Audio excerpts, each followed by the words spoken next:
और लेकिन साथ साथ क्या है, बाबा साहब ने नंदकिशोर कौर जी एक बात कही है, जुल्म करने वाले से जुल्म सहने वाला ज़्यादा गुनाहगार है। हम जुल्म सह रहे हैं, क्यों सह रहे हैं कि हम उस धर्म में पड़े हैं जो धर्म आपको अशिक्षित, जो धर्म अशिक्षित को अशिक्षित रहने पर मजबूर करे, जो धर्म किसी तरह की समानता को बर्दाश्त ना करे, जो धर्म बाबा साहब ने बहुत ही कटु शब्दों में जो बोला है, इतना सब कुछ होने के बावजूद भी आप उसी धर्म को ढो रहे हैं। उनके वेद, पुराण, उपनिषद सभी धर्मों में शूद्रों के साथ कैसा व्यवहार किया जाए ये उल्लेखित किया है, ये सब कुछ बताया गया है। बावजूद उसके कि आप उसी धर्म की संख्या बढ़ा रहे हो, उन्हीं धर्मों के मंदिरों में जा रहे हो, रोज तुम्हारा अपमान हो रहा है। इसके दोषी कौन है? आपने ब्राह्मण को दोषी ठहराया, राजपूत को दोषी ठहराया, आपने बनिए को दोषी ठहराया। गधा कुर्डी बजाती, कुर्डी बजा रहा है, पिटाई हो रही है, कुर्डी बजा रहा है, पिटाई हो रही है। आए दिन आप कावड़ चढ़ा रहे हैं तो पिटाई हो रही है। कुछ को बाबा साहब अम्बेडकर समझा गए, सारे महापुरुष समझा गए, परंतु तुम नहीं सुधरे ना। तुम जातियों में आज रह रहे हो, जातियां ब्राह्मणवाद की जड़ों में पानी का काम कर रही है, पानी दे रही है, ब्राह्मणवाद को पल्वित कर रही है। और पल्वित करने वाले कौन हैं? आप लोग हैं। तमाम जगह मैंने टीवी पे देखा है, टीवी पर आंकड़ा 6 करोड़ जो अनुयायी हैं राम रहीम के, 80% शेड्यूल कास्ट है। अब राम रहीम को दोष दे या शेड्यूल कास्ट को दोष दे? जुल्मी राम रहीम है, लेकिन जुल्म करवा रहे हैं वो कौन? उसके आश्रम में वो जा रहे हैं, वो आ रहे हैं यहाँ पे। मेरे घर आके राम रहीम जुल्म कर रहे हैं क्या? आप वहां जाकर के जुल्म करवा रहे हो, अपनी माँ बहन बेटियों का सील भंग करवा रहे हो, उन अपराधियों के पास जा रहे हो, उनके संरक्षण में जा रहे हो, अपने आप मतलब अपराधियों के गिरोह में आप जाते हो और फिर वहां से बचने का प्रयास करते हो। जुल्म करने वाले से जुल्म सहने वाला ज्यादा गुनाहगार है। आप आज भी जुल्म कर रहे हो, मतलब सह रहे हो। जब दुर्गम घटनाएं हुई है इतिहास में, वो सब अपने महापुरुष बता गई। आप किसी के मंदिर के साथ गुजर रहे थे, जब 50 से पहले जब आप मंदिर के पास से गुजर रहे थे, आपके कानों में वेद सुन लिया तो आपके कानों में पीला शीशा भर दिया, फिर आप उन्हीं मंदिरों में जा रहे हो। ये दोस्त तुम्हारा है, उनका है? अरे देश के राष्ट्रपति रामनाथ कोविंद को मंदिर में नहीं घुसने दिया, दोस्त रामनाथ कोविंद का है या उन्होंने जिन्होंने मंदिर में नहीं घुसने दिया? उनके जो धर्म ग्रंथ है उसकी इजाजत ही नहीं देते। वो धर्म ग्रंथ ही कहते हैं कि अछूत के साथ ये व्यवहार होगा, शूद्र के साथ ये व्यवहार होगा, बड़िए के साथ ये व्यवहार होगा, क्षत्रिय के साथ ये व्यवहार होगा, ब्राह्मण के साथ ये व्यवहार, वो सब कुछ परिभाषित कर देते हैं। हम लोग थकते नहीं गाड़ियां देखते हुए। बाबा साहब ने गाड़ियां दी क्या? बाबा साहब ने 22 प्रतिज्ञाएं दी। 22 प्रतिज्ञा पे राजेंद्र पाल गौतम जी का वो हुआ ना, राजेंद्र पाल को गोली मार दीजिए। राजेंद्र पाल उस आका के साथ थे जो राजपूत का कड़ी से बात करता है। उस आका के साथ था राजेंद्र पाल गौतम, जो आका केजरीवाल हनुमान मंदिर में जाता है, उस आका की बात कर रहे हैं। राजेंद्र गौतम उस पार्टी में थे जिसका जो सेनापति है, जो राजपूत होने का गर्व दिखाता है। क्या राजेंद्र पाल गौतम को मैं धिक्कारता हूं, मेरी तरफ से उसको धिक्कार है। राजेंद्र पाल गौतम को क्यों रहा वो उस आका के साथ जिसकी फिलोसफी, जिसकी विचारधारा हमसे विमुख है? शहीद भगत सिंह की विचारधारा क्या है? बाबा साहेब दूसरे समय सबूत की विचारधारा क्या है? उन्होंने उनके चित्र तो लगा दिए, क्या केजरीवाल उनका पालन करता है? आप सोशल एक्टिविस्ट होते हुए आपको उनकी पहली नजर समझ में नहीं आती। मतलब हमसे आप कहवाना चाहते हो, मतलब ये सब चीजें अपराधी हम हैं, गुनाहगार हम हैं, हम खुद कसूरवार हैं, इसका कोई अन्य कसूर नहीं है। बाबा साहब कहते थे, हम सोचते थे ऐसे प्रश्न था ये हमारे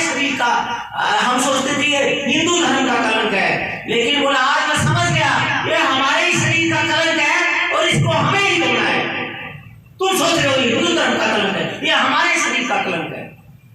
अस्पृश्यता को हम धो रहे हैं, हिंदू धर्म को हम धो रहे हैं। जिस दिन शुद्ध और अछूत जाग जाए इनके मंदिरों पर ताले लग जाएंगे।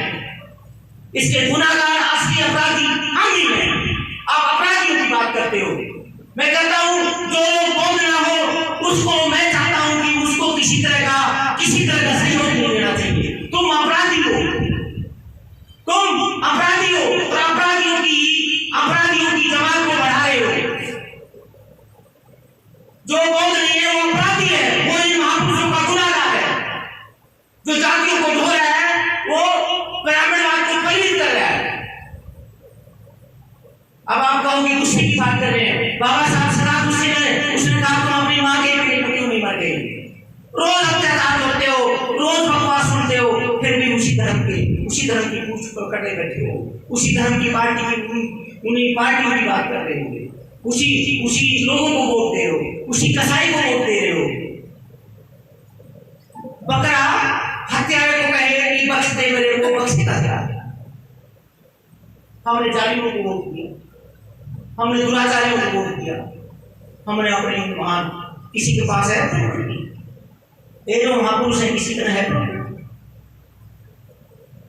13-14 लोग गए थे बाबा साहब की शादी 15 अप्रैल 1948 को। पहली शादी तो बचपन में हो गई थी, छोटी थी, बेचारे को पता नहीं था। कितने लोग गए, क्या उनका सम्मान नहीं?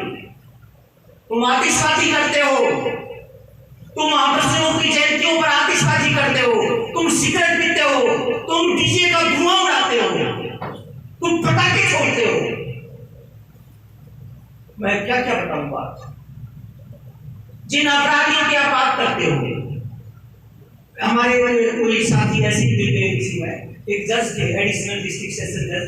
दरअसल आपने हमारे दुख को बोल दिया। एडिशनल डिस्ट्रिक्ट सेशन जज थे, यहाँ से रिपेयर हो गए। बोला जिनकी आप वकालत करते हो उनकी बस्तियों में जाना, मजदूर बस्तियों में जाना। आप मजदूर बस्तियों में जाना। नंद किशोर बोध जी रात के दिन 9-10 बजे से वो मजदूर जिनके आप हितैषी हैं, वो मजदूर रात को दारू पीते हैं और 99% अपनी पत्नियों को पीटते हैं, अपने बच्चों को पीटते हैं और ऐसी गंदी गाड़ी करते हैं जिनको आप सुन नहीं सकते। बच्चों को क्या असर करेगा कि कौन है अपराधी? शराब पीते हैं। मेरे बाप ने 20-20 किलो मर चलाया, दूध किया, आज हमने संस्कार दिया। आज हमारा मामा का बेटा तो दारू में मर गया। मैं एक दिन जाकर आया, मैं नहीं गया ना, आज के इस महान पवित्र दिन को कल की तरह किया ना, ऐसे कितनी शराबी मर जाए, मुझे फर्क नहीं पड़ता। बाबा साहब ने तो अपने प्यारे बच्चों को खोया हमारे खातिर। तो असली गुनाहगार हम हैं भाई। आप ठीक है जीवन पर्यंत करते रहे, आप जीवन पर्यंत बौद्ध समाज का निर्माण नहीं लगाएंगे। उन लोगों को ये मालूम था कि सबसे बड़ी सेवा है। यदि आप चूड़े जमारों की सेवा करते रहे, चूड़े जमारों को बचाते रहे, ये मनुष्यता का कलंक है, ये मानवता नहीं। जब जातियां नष्ट हो जाएंगी, यदि आप अलग अलग जातियों के लोग बैठे हैं, मैं बताया था आपस में ईर्ष्या पड़ेगी, ढूंढेंगे चमार कौन है, धान कौन है, भाई नाई कौन है, खत्ती कौन है। ये जातियां राष्ट्र विरोधी है सर, इसलिए मैं ज्यादा कुछ नहीं बोलूं, थोड़ा सा तकलीफ। हाँ पूछो प्रिंसिपल साहब। जी सर। वैसे तो ठीक है सर, मैं अभी महम चबूतरे पर गया था। जी सर। आप ये कह रहे हैं जाति विरोधी है तो वहाँ पर सबसे बड़ी वकालत इस बात की हो रही थी कि जातिगत जनगणना क्यों नहीं हो रही। तो क्या जातिगत जनगणना न होने से जो है ना कोई हमें भारी नुकसान हो रहा है, या जातिगत जनगणना हो जाएगी तो ये जात पात मिट जाएगी क्या? बहुत अच्छा सर का क्वेश्चन भी बहुत उम्दा है, मतलब बहुत ही मुश्किल प्रश्न है, तो एक जटिल प्रश्न है, जो आज एक यक्ष प्रश्न जिसको कहते हैं, बड़ा क्रिटिकल प्रश्न इन्होंने कर दिया। देखो एक तो क्या है सर, SC ST माइनॉरिटीज के लोग, ये भारत के असली लोग, जो भारत का मुसलमान है, जो भारत का ईसाई है, वो सब यहीं से कन्वर्टेड हो गए, जो इनके अत्याचारों से तंग आकर के वो सब इधर उधर गए। रही बात है कि जनसंख्या इनका आकलन, आकलन हो, कोई असलियत पता लग जाए। जैसे बाबा साहब ने शेड्यूल कास्ट को आरक्षण दिया है, ओबीसी को आरक्षण दिया है, तो जो प्रतिशत रखा गया, जैसे अभी क्या है 7% है शायद शेड्यूल कास्ट का, 7.5, और 15% है शेड्यूल कास्ट का है, और शेड्यूल ट्राइब का है 7.5, और 15% है शेड्यूल कास्ट का, और 27.5% है ओबीसी का। तो अब वो क्या कर रहे हैं भाई, असलियत देख करके उतना इनको रिजर्वेशन दे दी जाए। रिजर्वेशन है ये किसी तरह की भीख नहीं है, रिजर्वेशन है ये किसी तरह का, ये एक प्रतिशत है भागीदारी। जैसे इस गांव में कोई 100 सीट निकली तो 15 शेड्यूल कास्ट को मिलेगी, 85 तो अन्य को मिली, 7.5 शेड्यूल ट्राइब को मिलेगी, और ओबीसी को 27.5। 50% रिजर्व हो गई SC ST एंड ओबीसी। फिर कुछ फिजिकल हैंडीकैप्ड हैं, कुछ माइनॉरिटीज के लोग हैं, other than reserve for general category sir. बाकी जो रह गए वो जनरल कैटेगरी के लिए, मतलब समझ गए ना आप, अदर देन जो रिजर्वेशन हो उनके लिए। तो ये क्या है कि ये भाई सही हिस्सेदारी रिजर्वेशन बढ़ानी है, इस वजह से ये चाह रहे हैं कि भाई आकलन हो जाए किस जाति का कितना वो है, असली पोजीशन आ जाए। लेकिन इस देश का जो भला होगा वो बौद्ध धर्म से होगा। ये जातियां जब नष्ट होगी, अभी मेरे बेटे ने क्या कहा, और सबसे बड़ी देन कि क्या कहा हमारे फादर ने बौद्ध धर्म दिया, ये सबसे बड़ी। और सच में संविधान लागू हो गया, धर्म निरपेक्ष हो गया, हम लोग मंदिरों में जाते, आपके बेटे बढ़ गया IAS। मैंने DC रामनिवास को मोटा आश्रम महेंद्रगढ़ में शिव मंदिर में जल चढ़ाते हुए देखा। सरकारी गाड़ी चल नहीं पाई, पति पत्नी दोनों, पत्नी लेक्चरर प्रोफेसर कॉलेज में, और वो जो है कुम्हार का बेटा DC, और पकानी कहाँ चढ़ाने जा रहा, शिव मंदिर। गुरुजी या अन्य लोग एक पर ध्यान से शिव मंदिर में जाना, तो जल चढ़ाते हैं। मैं उसको एक्सप्लेन नहीं कर सकता, डॉक्टर अम्बेडकर ने राइटिंग एंड स्पीच में इसका भी जिक्र किया है। ये दुनिया की सबसे घृणित कुप्रथा है, मैं इसको एक्सप्लेन नहीं कर सकता। यहाँ माँ बहन बेटियां महिलाएं, मतलब यदि बाबा साहब बौद्ध धर्म नहीं देते तो हम इस तरह ही करते। और जातियां राष्ट्र विरोधी हैं, ये संविधान देने वाला ही बोल रहा है बाबा साहब, मैं नहीं बोल रहा। इसलिए जाति प्रथा का उच्छेद, एलिमिनेशन ऑफ कास्ट, बाबा साहब जिक्र किया। अंतरजातीय विवादी जाति प्रथा का खात्मा नहीं है, केवल बौद्ध धर्म ही जाति प्रथा का खात्मा। कारण अब जितने भी अंतरजातीय विवाह, अभी मेरे ही बैंक में जो लड़का है कैशियर वो बन जा, और जय भगवान का एक अन्य साथी है ना, जय भगवान का सगी भाई है, वो जय भगवान यादव, उसका सगी भाई इंजीनियर है, उसने एक बढ़ियाड़ी लड़की से शादी कर ली। 5-6 साल साथ रहे, अभी डिस्प्यूट चल रहा है, क्योंकि बढ़ियाड़ी को बढ़िया अच्छे लगते हैं और उसको यादव अच्छे लगते हैं, दोनों तरफ से आते हैं, टकराते हैं, दोनों में टकराव होता है जी। कितने भी शेड्यूल कास्ट लोगों ने बड़े बड़े मतलब दूसरी जातियों से शादी की, कोई DC कोई कुछ, वो चाहे मतलब नहीं है, पर उनको उनके घर से उनको बाइकाट कर दिया है। जैसे बढ़ियाड़ी शादी करी, बामणी शादी करी, तो बामण और बढ़िया ही वहाँ वो लड़का था ना उनका, वो भी छीन लिया। तो एलिमिनेशन ऑफ कास्ट में बाबा साहब ने जाति प्रथा का उच्छेद में इस बात का जिक्र किया है, और उसमें बाबा साहब को लाहौर नहीं बुलाया गया। वो थे जाति पाति दौलत मंडल के, तो बाबा साहब ने कहा अंतरजाति का जाति प्रथा का खात्मा नहीं है। जब दोनों लोग जाति को छोड़ करके बहुत बढ़ेंगे तो जाति का नशा उतर जाएगा और मनुष्यता आ जाएगी, तो वो विवाह सफल हो सकता है, वो धर्म की जाति प्रथा का। तो सर ये जो जाति प्रथा कहता है, हम जातियों के विरोध में हैं, और हमारे जो मुक्तिदाता हैं वो जाति प्रथा जातियों को राष्ट्र विरोधी कह रहा है। इससे बड़ा पाप और क्या होगा, आप राष्ट्रद्रोह कर रहे हैं, आप जाति बन रहे होंगे। ये तो बाबा साहब की कोटेशन है, मैंने तो नहीं बताई। कास्ट इज एंटी नेशनल, जातियां राष्ट्र विरोधी है। विभिन्न जातियों में बटे हुए लोग कैसे एक राष्ट्र हो सकते हैं? ये बाबा साहब ने आप लोगों से प्रश्न किया, अनेक जातियों में बटे हुए लोग कैसे एक राष्ट्र हो सकते हैं? एक तरह की बात कैसे? इन जातियों के कारण ही आपने तो पता है इतिहास में, वो इब्राहिम लोधी की 1.5 लाख की सेना और बाबर की शायद 800 ही घुड़सवार थे बाबर के। क्योंकि जब बाबर के गुप्तचर बने ये बात याद आ गई, हालांकि ये जातियों का विषय बड़ा खराब था, लेकिन नंद किशोर जी मानते नहीं, बोध लगाते हैं। और फिर जाति की बात हमने जातियों में सावधान श्री राम ने घसी क्या, और जातियों में हम अब भी घसीटे जा रहे हैं। इब्राहिम लोधी से भी हमने शिक्षा नहीं ली, 1.5 लाख की सेना और बाबर और क्या और बाबर 800 घुड़सवारों के साथ भारत में आया। उसने अपने गुप्तचर भेजे, तो अलग अलग जातियों के अलग अलग खेमों में सर खाना बन रहा था, अलग अलग जातियों में। बाबर के जब गुप्तचर आए तो उन्होंने बाबर को बताया, सर इनको जीतना, भारत को जीतना कोई मुश्किल बात नहीं है, और ये बात है। तो बाबर बड़े महत्वाकांक्षी थे, उन्होंने कहा, वीरों यदि तुम भारत को जीत लोगे तो राज भोगोगे, और यदि मर गए तो जन्नत में जाओगे। मतलब जन्नत का नजारा दिखा दिया, जन्नत में जाओगे। हैं जैसे बेटी का जन्नत अभी बोल बने तो जन्नत को हटा देना, जन्नत नहीं होती कुछ भी, कहीं जन्नत नहीं है।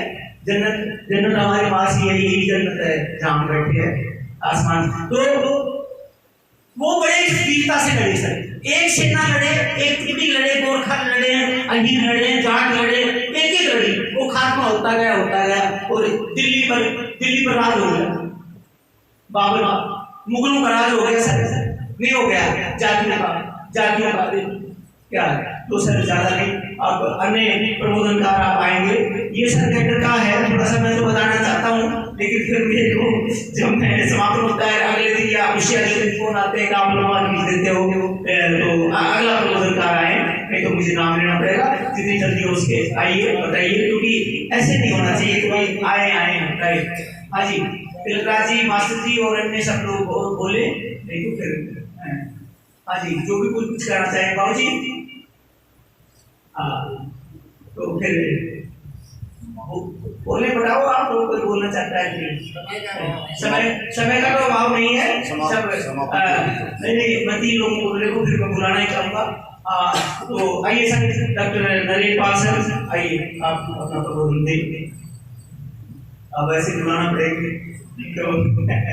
डॉक्टर नरेश पाल जी लेक्चरर हैं, सॉरी कभी मुझे वो कब चले गए मुझे पता नहीं है, बाबा साहब की दया से। तो आगे का मुझे लगा कि लेक्चरर साहिबान। सर्वप्रथम वंदना भगवान बुद्ध को, महामानव बाबा साहेब भारत रत्न भीमराव अम्बेडकर और बहुत ही साहस, धैर्य, आदर्श